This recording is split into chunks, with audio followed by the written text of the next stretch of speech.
माँ यशोदा के पास गोपियां रोज ही शिकायत लेके आती थी।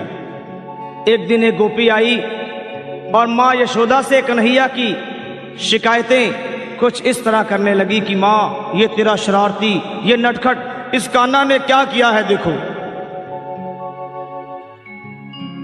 अरे मैया कन्हैया की शरारत क्या कहूं, नटखट की गगरिया फोड़ दी मेरी, गगरिया फोड़ दी मेरी, गगरिया फोड़ दी मेरी, गगरिया फोड़ दी मेरी। के आकर पाछ से चुपके तेरे इस छलिया ने कान्हा ने मटकिया फोड़ दी मेरी, मटकिया तोड़ दी मेरी, गगरिया फोड़ दी मेरी, मटकिया तोड़ दी मेरी।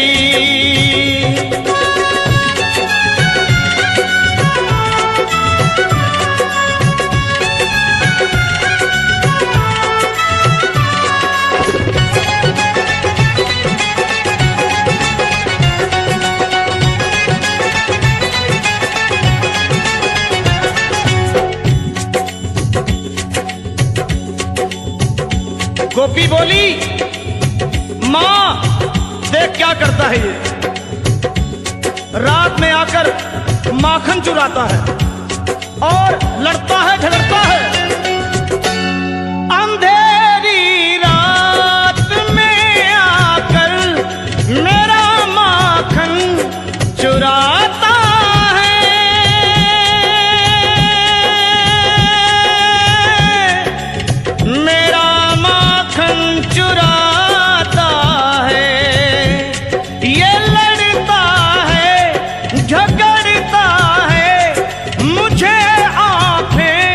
दिखाता है,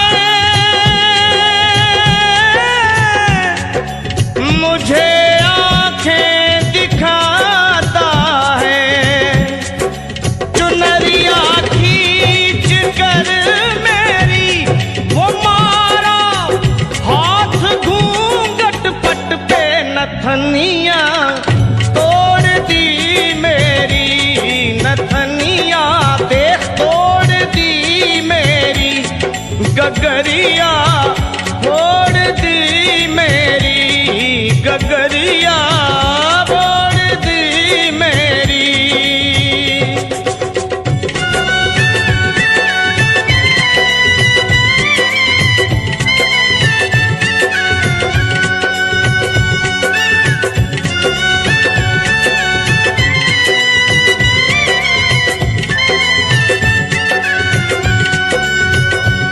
कन्हैया अपनी शिकायतें होती हुई देख सुने और माँ से बड़े भोलेपन में बोले, माँ ये झूठी है, झूठी जमाने की, मुझको बातों में फंसाती है, घर पे बुलाती है, फंसा कर मुझको बातों में सदा घर पे बुलाती है।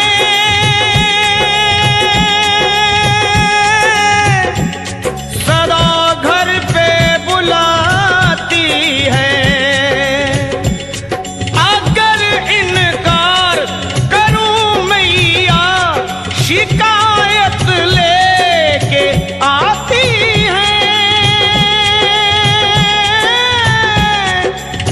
उलाहना लेके आती है।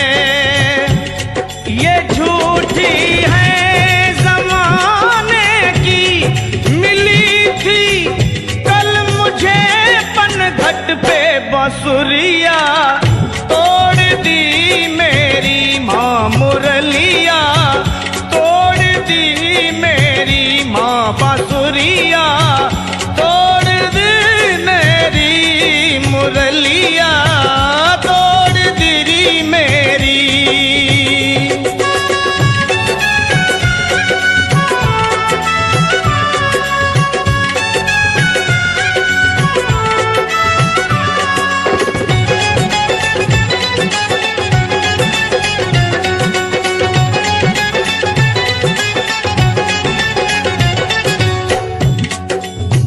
ये रोजाना का झगड़ा और फिर मिलना, ये कन्हैया का प्यार ही था, गोपियों से और गोपियों का कन्हैया से।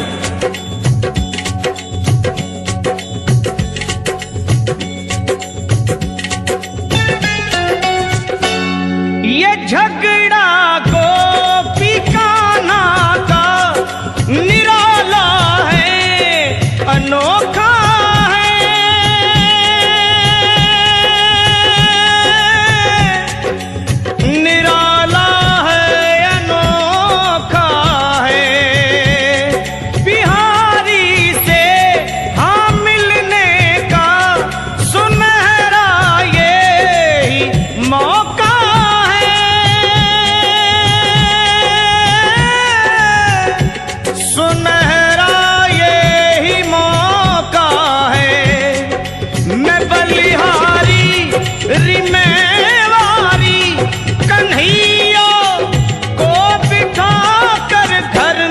लगनिया जोड़ दी मेरी, लगनिया जोड़ दी मेरी, लगनिया जोड़ दी मेरी, लगनिया जोड़ दी मेरी।